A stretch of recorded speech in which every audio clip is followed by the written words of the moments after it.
Покрај за председателот и за собранието ќе има препораки и корективни мерки за заштита на класифицираните информации.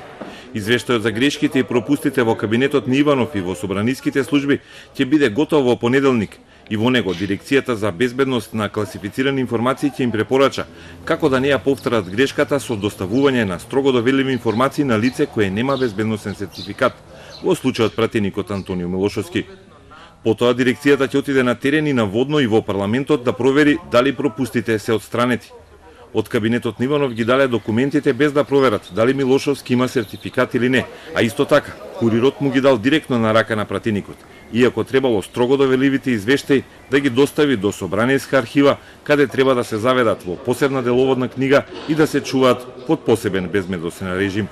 Од кабинетот на Иванов не ни одговорија дали се вистините информациите, дека одлучиле да го казнат само курирот кој не го легитимирал пратеникот Милошевски. Така беше објавено во средата, но од кабинетот не објаснуваат кој направил пропуст и што ќе се случи со него бидејќи дозволил упад во строго доверливи документи. Од кабинетот ни одговорија кратко дека досега не добиле никаков извештај од Дирекцијата за безбедност на класифицирани информации по извршената инспекција. Документите всушност се записници од две лидерски средби на кои се расправало за разликите околу името. Милошовски, кој е председател на Комисијата за надворешна политика, на почетокот на јули ги барал и ги добил на рака класифицираните извештаи, иако не поседувал важечки безбедносен сертификат. Милошовски смета дека документите се кријат за да не се открие улогата на Заев и Димитров во преговорите за името кои резултираа со Преспанскиот договор.